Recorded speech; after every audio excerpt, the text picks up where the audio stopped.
성도님들 안녕하십니까? 안녕하세요.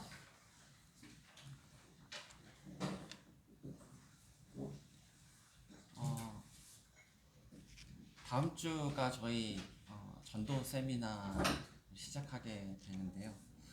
3월과 4월에 걸쳐서 전도 세미나를 앞두고 있습니다. 그 전에 성도님들께 질문을 한 가지 드려볼까 해요. 전도 세미나를 위해서 혹시 기도하고 계신가요? 네. 그것을 위해서 기도하고 기대하고 또 기다리고 계십니까? 아니면 그냥 평소와 같이 그냥 지내던 대로 평상시랑 똑같이 지내고 계십니까? 이 전도 세미나가 누구를 위한 것일까요?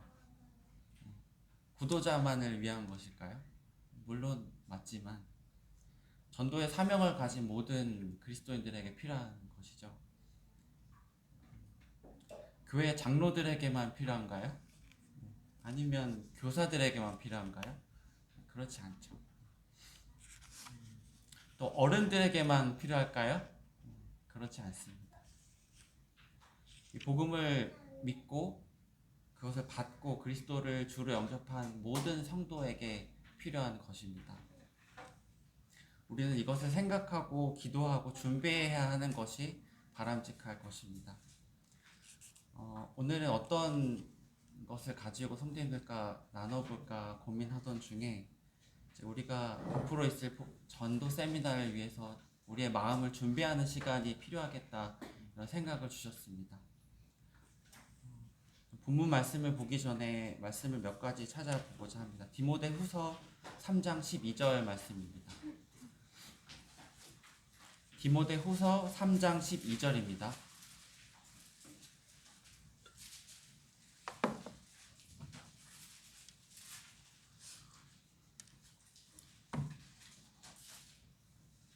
디모데후서 3장 12절 찾으셨으면 함께 읽겠습니다. 시작. 무릇 그리스도 예수 안에서 경건하게 살고자 하는 자는 박해를 받으리라.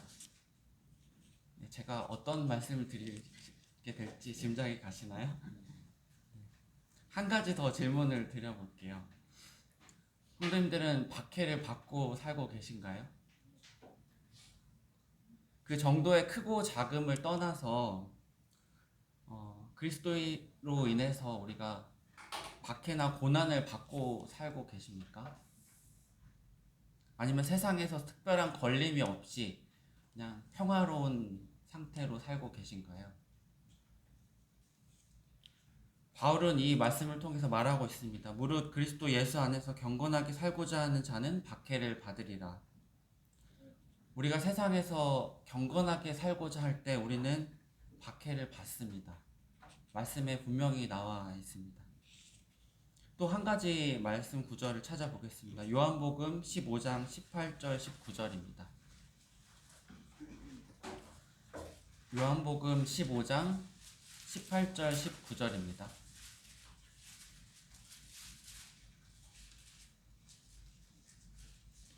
18, 19절도 함께 읽도록 하겠습니다. 15장 18절 19절 시작. 세상이 너희를 미워하면 너희보다 먼저 나를 미워한 줄 알라. 너희가 세상에 속하였으면 세상이 자기의 것을 사랑할 것이나 너희는 세상에 속한 자가 아니요 도리어 내가 너희를 세상에서 택하였기 때문에 세상이 너희를 미워하느니라. 우리가 왜 박해를 받게 될까요? 세상이 우리를 미워하기 때문에, 예수님을 미워하기 때문에. 만일 우리가 세상에 속하였다면 세상이 우리를 사랑하였을 테지만 우린 세상에 속한 것이 아니라 그리스도 예수로 말미암아 세상에서 구별되었기 때문에 세상은 예수님을 미워하는 것처럼 우리도 미워한다라고 분명하게 말씀해주고 계십니다. 우리 그리스도인들은 세상에서 미움받을 수밖에 없는 존재입니다. 이 말은 그리스도인으로서 살아갈 때 박해를 받을 수밖에 없다라는 말입니다. 그것이 당연한 것이고 자연스럽다라는 것입니다. 우리가 스스로 경건한 삶을 살고자 할 때 이렇게 박해를 받습니다. 그런데 스스로의 삶이 아니라 더 나아가서 다른 사람들에게, 세상 사람들에게 이 복음을 전파하려고 한다면 그러면 어떨까요? 내 삶을 지키기에도 박해를 받는데 다른 사람에게 복음을 전하러 나아간다면 박해를 더 받는 것이 당연한 것입니다. 우리가 이 사실을 먼저 생각하지 않는다면 우리는 우리 이 사명, 이것에 도전하자마자 그 핍박 앞에 포기할 수밖에 없게 될 것입니다. 우리가 복음을 들고 세상에 나아갔을 때 어떤 일이 생길지 우리는 미리 생각해 봐야 합니다. 만약에 닥친 그 어려움을 보고 이것이 하나님의 뜻이 아닌가? 왜 나에게 이런 고난이 찾아오지? 이렇게 오해할 수도 있는 것입니다. 하지만 그러한 박해와 핍박은 당연한 것이다라고 말씀에서는 우리에게 전달해주고 있습니다. 우리 본문 말씀 보도록 하겠습니다. 마태복음 10장입니다. 마태복음 10장 16절 보도록 하겠습니다.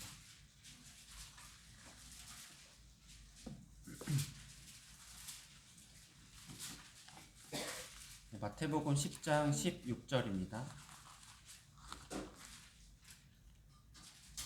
신약성경 15페이지에 있습니다. 10장 16절 찾으셨으면 함께 읽겠습니다. 시작. 보라, 내가 너희를 보냄이 양을 이리 가운데로 보냄과 같도다. 그러므로 너희는 뱀같이 지혜롭고 비둘기같이 순결하라. 네, 예수님께서 12 제자들을 부르시고 그들에게 권능을 주시고 천국 복음을 전파하도록 보내셨습니다.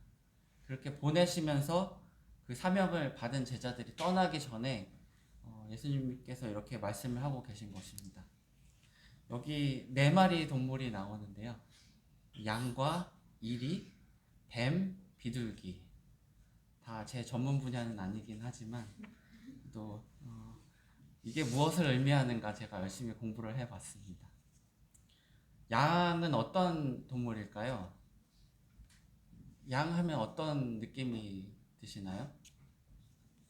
네, 순하고 뭔가 평화롭고 착하고 그런 느낌이죠. 그러면 이리 하면 어떤 느낌이 드세요?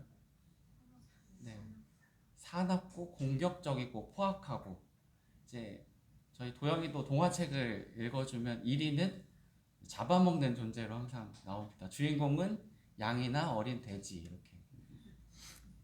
예수님은 제자들을 그 사명을 주시고 사람들에게 보내시면서 마치 이런 기분을 받으셨던 것 같아요. 양을 이리 가운데로 보내는 것 같다. 그만큼 핍박이 있을 거라는 것을 제자들에게 미리 경고를 하시는 것입니다. 양을 이리 가운데로 보내면 어떤 결과가 나올까요? 네, 잡아먹히게 될 것입니다. 우리가 복음을 들고 세상에 나갈 때는 여러 가지 핍박이 다가올 수 있습니다. 마치 양이 이리 가운데로 나가는 것처럼. 그것들에 대한 자세한 설명을 예수님께서는 제자들에게 해주고 계신데요. 17절 함께 볼까요? 17절. 사람들을 삼가라. 그들이 너희를 공회에 넘겨주겠고 그들의 회당에서 채찍질하리라. 공회와 회당, 이것은 종교 지도자들이 거하는 곳입니다. 예배드리는 곳. 그런데 그곳에 넘겨주겠고 채찍질하리라. 이 말은 종교적인 박해를 당할 것이다 라는 말입니다. 우리가 가진 이 복음을 들고 세상에 나아갔을 때 수많은 다른 종교인들로부터 박해를 받을 수 있습니다. 18절도 함께 보겠습니다. 또 너희가 나로 말미암아 총독들과 임금들 앞에 끌려가리니. 총독들과 임금들, 이 사람들은 정치적인 지도자들이죠. 정치적인 박해를 또한 받을 수 있다는 것입니다. 실제로 이런 박해를 받은 사람이 있죠. 사도 바울도 이렇게 계속 재판 과정을 통해서 끌려다녔습니다. 21절도 함께 볼까요? 장차 형제가 형제를, 아버지가 자식을 죽는 데에 내어주며 자식들이 부모를 대적하여 죽게 하리라. 무서운 말씀이죠. 이 말은 가정적인 박해 또한 우리가 받을 수 있다는 것입니다. 다행스럽게도 저는 믿는 가정에서 태어나서 이런 것들을 경험해 보지는 못했지만 그렇지 않은 분들이 많이 계실 겁니다. 교회 가는데 교회 뭐 하러 가냐 이런 핍박, 비난을 당할 수도 있고, 그 믿지 않는 가족들에게 전도를 하려 하는데 그럴 거면 찾아오지 마라 이런 말을 들을 수도 있고, 저는 이렇게 말로만 지금 설명하지만 실제로 경험하신 분들도 있을 것입니다. 우리는 복음을 통해서 가정적인 이런 박해 또한 받을 수 있습니다. 22절도 함께 보겠습니다. 또 너희가 내 이름으로 말미암아 모든 사람에게 미움을 받을 것이나, 이제 이 앞에 세 가지에서 더 나아가서 이번에는 모든 사람에게 미움을 받을 것이나, 이제 더 나아가서 사회적으로 모든 사람에게 박해를 받을 수 있다는 것입니다. 이런 박해 속에서 어떻게 살죠? 우리가 세상에 복음을 전파할 때 우리에게도 이러한 박해가 올 수 있는 것입니다. 요즘 세대는 무슨 세대인데 이런 게 있겠어? 이렇게 생각하신가요? 우리가 사는 이 대한민국 이 나라 조금만 벗어나도, 조금만 위로 올라가면 북한이 있죠. 북한에서는 얼마나 이런 박해가 심한지 저는 그 사실을 알 수는 없지만, 교회에 이제 저희 모임에서 선교로 파송된 분들이 어느 나라에 누가 가 계시고 그런 게 이제 저기 뒤에도 아마 보시면 나올 텐데요. 근데 북한으로 누군가 갔는데 그분들의 이름은 나오지 않습니다. 그냥 이름 땡땡땡 아무개가 갔습니다. 이렇게만, 몇 명이 가 있습니다. 이렇게만 나오고 그 이름은 나오지 않습니다. 그 이유는 그게 알려지면 목숨이 위태롭기 때문입니다. 실제로 우리가 살고 있는 이 순간에도 지금 이 땅에서는 우리가 이 용인 이 도시에는 이런 박해가 없을지 모르지만 실제로 가까운 나라에서는 이런 박해가 일어나고 있습니다.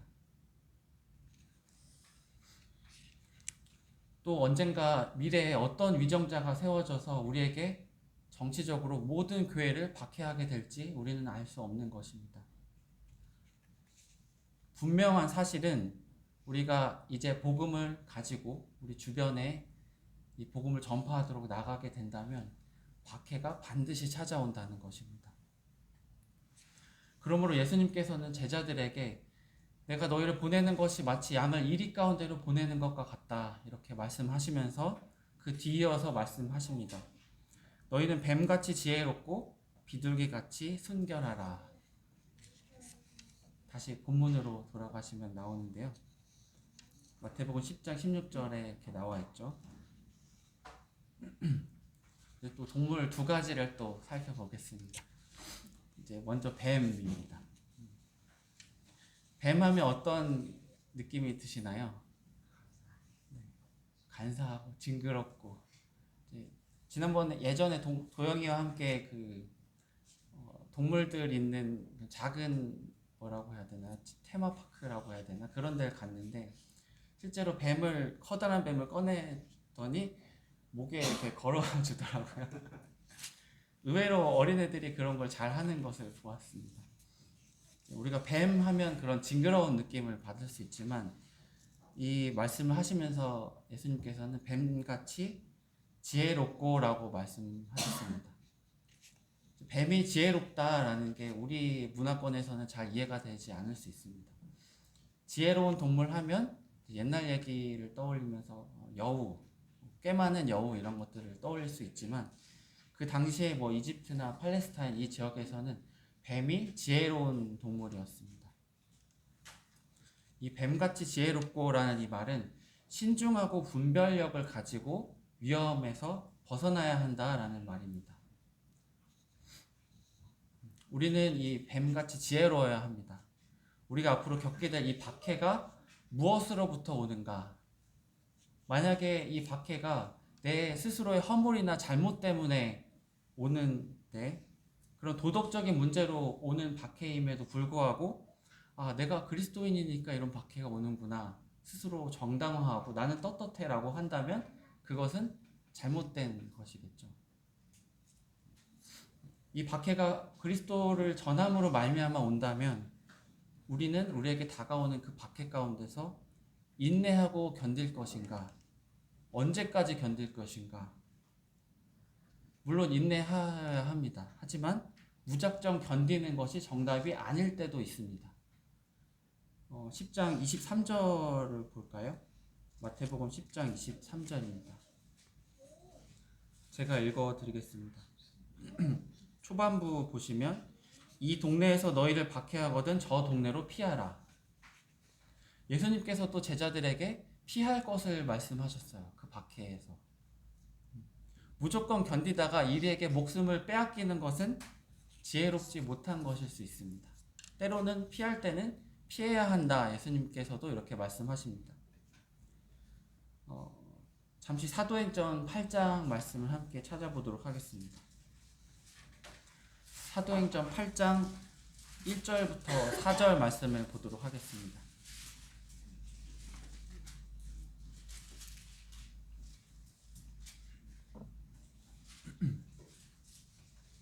사도행전 8장 1절부터 4절, 좀 길지만 함께 읽도록 하겠습니다. 1절부터 4절입니다. 시작. 사울은 그가 죽임 당함을 마땅히 여기더라. 그날에 예루살렘에 있는 교회에 큰 박해가 있어 사도 외에는 다 유대와 사마리아 모든 땅으로 흩어지니라. 경건한 사람들이 스데반을 장사하고 위하여 크게 울더라. 사울이 교회를 진멸할새 각 집에 들어가 남녀를 끌어다가 옥에 넘기니라. 그 흩어진 사람들이 두루 다니며 복음의 말씀을 전할새. 네, 여기까지 읽겠습니다. 감사합니다. 이 말씀은 그 전 내용을 보시면 스데반이 순교하는 장면이 나옵니다. 스데반이 순교하게 되고 이 사울의 박해는 예루살렘의 모든 성도들에게 가해지고 그로 인해서 그 예루살렘 성도들은 주변 땅들로 흩어지게 됐습니다. 이것은 마치 박해를 받음으로 말미암아 도망간 것처럼 보여질 수 있지만, 그렇지만 이러한 일들을 통해서 그 복음은 그 예루살렘 주변 땅으로 복음이 전파되게 되고 그 교회가 더욱더 성장하게 되는 계기가 된 것을 우리는 알고 있습니다. 이러한 사실만 보더라도 우리는 정말 지혜로워야 한다라는 게 무엇인가 깊이 생각해 보게 되는 것 같습니다. 우리는 핍박 가운데서 신중하게 분별하고 대처할 수 있는 지혜가 필요합니다. 그것을 위해서 우리는 노력하고 성경이 무엇을 말씀하시는가 분별하고 어떤 것이 주님의 뜻인가 기도하고 지혜를 구해야 합니다. 우리에게는 지혜가 없지만 지혜는 주님께 있습니다. 너희 중에 누구든지 지혜가 부족하거든 모든 사람에게 후히 주시고 꾸짖지 아니하시는 하나님께 구하라. 그리하면 주시리라. 야고보서 1장에 이렇게 말씀하십니다. 하지만 우리는 지혜로워야 하지만 동시에 순결해야 합니다. 앞서서 성도님들께서 뱀에 무슨 생각이 드시냐고 제가 여쭤봤을 때 징그럽고 간교하다라고 대답하셨습니다. 이 뱀은 지혜롭기도 하지만 한편으로는 간교합니다. 우리가 지혜롭지만 그것에서 순결함이 없다면 그것은 간교함이 될 수 있습니다. 창세기 3장에서도 뱀에 대해서 하나님께서 이렇게 말씀하십니다. 그런데 뱀은 여호와 하나님이 지으신 들짐승 중에 가장 간교하니라. 뱀처럼 지혜로워야 하지만 간교해서는 안 되는 것입니다. 그 다음 비둘기를 보도록 하겠습니다. 비둘기. 네, 비둘기 하면 어떤 느낌이 드시나요? 네, 비둘기 평화로움, 평화의 상징. 또 어떤 생각이 드시나요? 순수함, 네, 순결함, 깨끗함. 물론 이 도심에 나가면 비둘기가 참 더럽게 느껴지실 수도 있지만 기본적으로 비둘기는 깨끗하고 순결함, 평화의 상징 이렇게 느껴집니다. 비둘기의 순결함은 부패한 것이 섞이지 않은, 오염되지 않은 순수한 상태를 말합니다. 레위기 1장에 보시면 지금 찾지는 않겠습니다. 하나님께 드리는 그 제사 예물에 대해서 나오는 게 있는데 거기 나오는 동물들이 소, 양과 염소, 그리고 마지막이 비둘기죠. 이 비둘기는 하나님께서 받으실 만한 예물, 그만큼 흠없고 깨끗한 동물로 여겨져 왔습니다. 우리는 이 비둘기와 같이 순결해야 합니다. 이 말은 세상에 어떤 악한 것이 섞이면 안 된다는 것입니다. 이 박해 앞에서 세상에 타협할 수 없다는 것입니다. 사도행전 4장 말씀을 잠깐 찾아보도록 하겠습니다. 사도행전 4장 5절부터 7절 말씀입니다.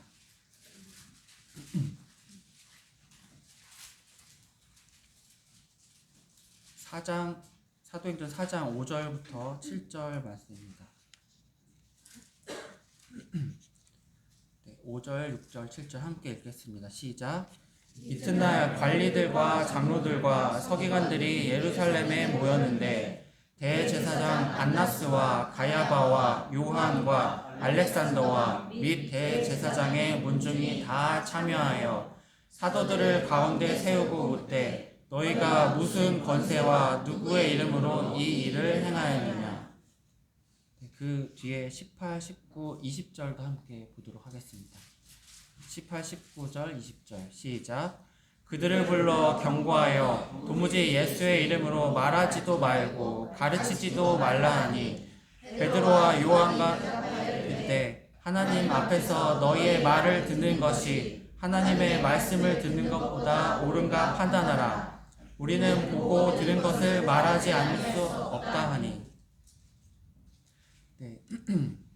이 부분은 베드로와 요한이 성전에 올라가다가 나면서부터 안진뱅인 사람을 예수 그리스도의 이름으로 걸으라 말하고 치유해주는 이후에 일어난 일입니다. 그 장면은 앞에 3장에 나오게 되는데 그것을 보고 많은 사람들이 놀라게 되고 이 솔로몬의 행각이라는 곳에 모여서 베드로와 요한이 예수 그리스도를 그들 앞에 증거하게 되었습니다. 그것을 본 대제사장들, 족속들의 대표들, 수많은 율법 교사들, 사도개인들 이런 사람들이 베드로와 요한을 끌고 가서 가운데 세워두고 위협하였습니다. 이 5절, 6절에 보시면 관리들과 장로들과 서기관들이 예루살렘에 모였는데 대제사장 안나스와 가야바와 요한과 알렉산더와 및 대제사장의 문중이 다 참여하여 이렇게 나와 있습니다. 이 말은 그 이스라엘의 최고 법정 사네드린이라고 하는 데가 있는데 그들의 모든 고위 공무원들, 제사장들이 다 모였다는 말입니다. 오늘날로 따지면 이 대법원 같은 그런 곳에 높은 그 법관들과 종교 지도자들, 높은 사람들이 다 모여서 몇 명인지 알 수는 없지만 이 베드로와 요한을 정 가운데다 두고 삥 둘러서 지금 그들에게 손가락질하면서 위협하고 있는 것입니다. 그 상황에서 베드로와 요한은 이렇게 말을 합니다. 하나님 앞에서 너희의 말을 듣는 것이 하나님의 말씀을 듣는 것보다 옳은가 판단하라. 우리는 보고 들은 것을 말하지 않을 수 없다 하니. 베드로와 요한은 거짓말로라도 그 위협을 받아들일 수도 있었습니다. 네, 알겠습니다 하고 나아가서 일단 모면하고 나아가서 다시 복음을 전할 수도 있었습니다. 하지만 그들은 그러지 않았습니다. 그 높은 사람들 앞에서 담대하게 이렇게 말합니다. 너의 말을 듣는 것이 하나님의 말씀을 듣는 것보다 옳은가 판단하라. 한번 상상해 보세요. 우리가 복음을 전하다가 끌려가서 그 대법관들 앞에서 가운데 우리를 두고 둘러싸서 이렇게 위협을 가한다고 생각해 보세요. 우리도 이런 대답을 할 수 있을 것인가? 참 어려운 일이 아닐 수 없습니다. 그렇지만 우리는 우리를 박해하는 그 이리들 앞에서 양이지만 비둘기와 같은 그 순결함을 지켜야 합니다. 우리의 믿음을 지키고 세상에 동화되지 않고 타협하지 않고 순결함을 가지고 그들 앞에 담대함을 가지고 복음을 전파해야 합니다. 비둘기와 같이 순결하라 라고 하신 말씀이 바로 이런 뜻으로 볼 수 있습니다. 하지만 그 뱀이 한편으로는 간교했던 것 같이 비둘기는 한편으로는 또 다른 면이 있습니다. 호세아 7장 11절 함께 찾아보도록 하겠습니다. 호세아 7장 11절입니다. 다니엘 다음에 호세아, 요엘 이렇게 나오는데 호세아 7장 11절 말씀 함께 보도록 하겠습니다. 네, 찾으셨으면 함께 읽겠습니다. 시작. 에브라임은 어리석은 비둘기같이 지혜가 없어서 애굽을 향하여 부르짖으며 아수르로 가는도다. 네, 호세아 선지자가 이 말을 하고 있는데 여기 이 말을 듣고 있는 이 에브라임은 북이스라엘을 말합니다.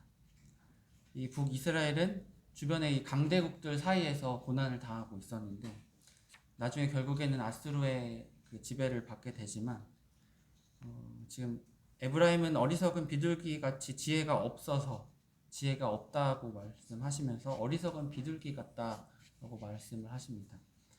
애굽을 향하여 부르짖으며 아수르로 가는도다. 이 애굽과 아수르는 북이스라엘 주변에 있는 그 강대한 이스라엘의 적이었습니다. 근데 그 적들에게 부르짖으며 적들에게 가는도다 이렇게 말을 합니다. 그것이 어리석은 비둘기와 같다라고 말씀을 하십니다. 우리는 뱀처럼 지혜로워야 하지만 순결하지 않으면 간교하게 됩니다.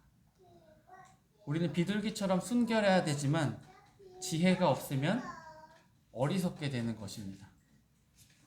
우리를 세상에 보내시면서 주님께서는 이것을 말씀하십니다. 그러므로 너희는 뱀같이 지혜롭고 동시에 비둘기같이 순결하라. 이 뱀과 비둘기 마치 정반대와 같은 존재들이지만 우리는 복음을 전하는 사명을 가지고 그 사람들 앞에 나섰을 때 이것을 지혜로운 동시에 순결해야 한다고 말씀하시는 것입니다. 제가 계속 박해에 대해서 말씀을 드리고 있는데요. 어떤 생각이 드시나요? 무서워서 내가 이 사명을 잘 감당할 수 있을까? 그 높은 사람들이 우리를 둘러싼다고 하는데 두려움이 생길 수밖에 없죠. 저도 그렇습니다. 내가 직장의 동료들에게 복음을 전하면 내가 그들에게 직장에서 어떤 대우를 받을 것인가? 좋은 관계 속에서 일을 잘 하고 있는데 그게 틀어지지는 않을까? 내가 학교에서 친구들에게 복음을 전하면 그 친구들은 나를 어떻게 생각할 것인가? 어떻게 손가락질할 것인가? 내가 가정에 믿지 않는 가족들에게 복음을 전하면 내가 어떤 대우를 받을 것인가? 이 박해를 생각하면 우리는 두렵지 않을 수 없습니다. 하지만 예수님께서는 말씀하십니다. 다시 본문으로 돌아가겠습니다. 마태복음 10장 19절 20절입니다.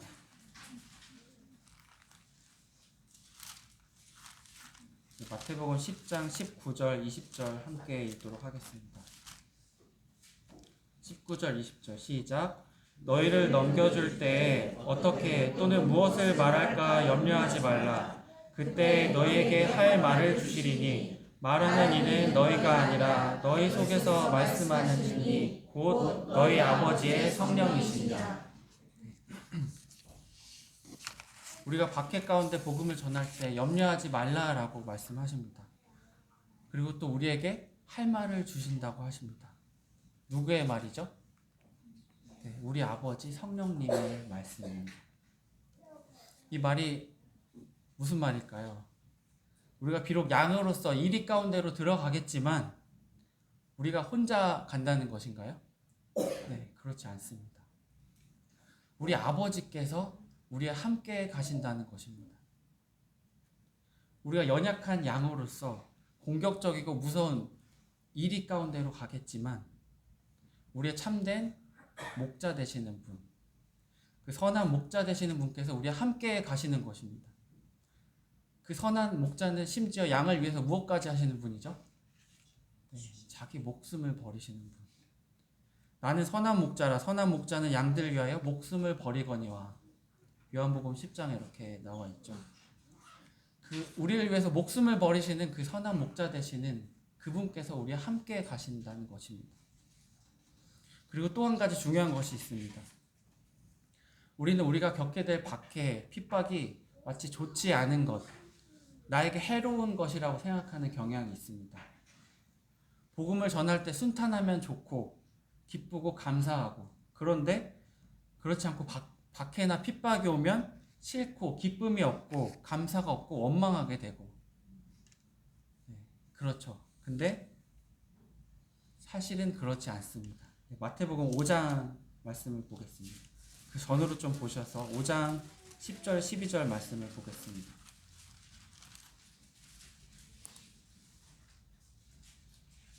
우리가 잘 아는 산상수훈 복 있는 사람에 대해서 예수님께서 말씀하시는데, 그 마지막 부분 10장 10절 12절에 보시면 이렇게 나와 있습니다. 제가 읽어드리겠습니다. 10절. 의를 위하여 박해를 받는 자는 복이 있나니 천국이 그들의 것임이라. 나로 말미암아 너희를 욕하고 박해하고 거짓으로 너희를 거슬러 모든 악한 말을 할 때에는 너희에게 복이 있나니. 기뻐하고 즐거워하라. 하늘에서 너희 상이 큼이라. 너희 전에 있었던 선지자들도 이같이 박해하였느니라. 네, 예수님께서는 이 박해를 뭐라고 말씀하시죠? 네, 복이 있나니, 기뻐하고 즐거워하라, 이렇게 말씀하십니다. 왜죠? 하늘에서 너희 상이 큼이라. 우리가 추구하는 것은 무엇입니까? 썩어 없어질 이 땅의 것들을 추구하고 사는 것이 아닙니다. 썩지 않을 영원할 하늘의 것을 추구하는 삶이 바로 우리 그리스도인의 삶인 것입니다. 우리가 복음을 전할 때 다가오는 그 박해, 그것은 하늘에 쌓아놓는 우리의 상급이라고 말씀하십니다. 한 가지 그 이야기를 들려드릴까 합니다. 요한 웨슬리라는 사람의 이야기인데요. 이 사람은 1700년대에 살았던 인물이고, 감리교의 시작이라고 불리는 사람입니다. 그의 삶의 이야기 중에는 이런 일이 있었는데 제가 한번 들려드리겠습니다. 요한 웨슬리라는 그 사람은 영국의 거리와 뒷골목에서 많은 사람에게 위로와 소망을 주고 복음을 전했지만, 그 당시 성직자들은 그를 이단이라고 불렀고 때로는 교회 밖으로 내쫓기도 했다고 합니다. 그에 대한 온갖 소문이 떠도는가 하면 그는 온갖 죄목으로 고소를 당하기도 했다고 합니다. 또한 그는 수십 번이나 그를 반대해서 일어난 폭도들에게 죽을 뻔하기도 했습니다. 이 요한 웨슬리는 이와 같은 것들을 그 사역 안에서 하나님을 순종하고 있는 것의 증거로 받아들였다고 합니다. 하루는 웨슬리가 말을 타고 길을 가고 있었는데, 그런데 이상하게도 지난 3일 동안 어느 한 사람도 벽돌을 던지거나 계란을 자신에게 던지지 않았다고 합니다. 그 사실을 깨닫는 순간 마음이 덜컥 내려앉으면서 깜짝 놀랐습니다. 그리고 그 말을 타고 가다가 말을 타고 멈추고 내려서 무릎을 꿇고 엎드려서 내가 죄를 짓고 타락한 것은 아닌가 하고 부르짖으면서 하나님께 혹시 제가 어떤 잘못이 있으면 그것을 보여주세요 라고 기도를 했습니다. 그런데 그 순간 반대쪽에 있던 한 사나이가 딱 웨슬리를 보더니 저기 웨슬리가 있다. 바로 벽돌을 하나 집어들고 그에게 집어 던졌습니다. 그걸 보고 웨슬리는 하나님 감사합니다. 제가 아직도 당신의 임재 가운데 있었군요 라고 말하면서 좋아했다고 합니다. 근데 우리에게 이런 그 극단적인 일들이 일어나지 않겠지만, 이 웨슬리의 그 사고 방식과 태도는 우리가 본받아야 하는 것입니다. 참 우리는 얼마나 세상에서 누리는 복에 시선을 집중하면서 사는지, 하늘에 속한 신령한 복을 간과할 때가 얼마나 많은지 모르겠습니다. 우리는 이 마음가짐을 본받아야 합니다. 우리 앞에 복음으로 인해 고난이 다가올 때 무엇을 생각해야 하나요? 우리의 믿음의 선배들, 사도들이 받았던 박해를 나도 받는구나. 나도 그들이 얻게 될 하늘의 상급을 받게 되겠구나. 이렇게 기뻐하고 감사해야 하는 것입니다. 그리고 예수님께서 제자들에게 말씀하신 것처럼 뱀같이 지혜롭고 비둘기같이 순결하라. 이러한 자세를 우리는 지켜나가야 하는 것입니다.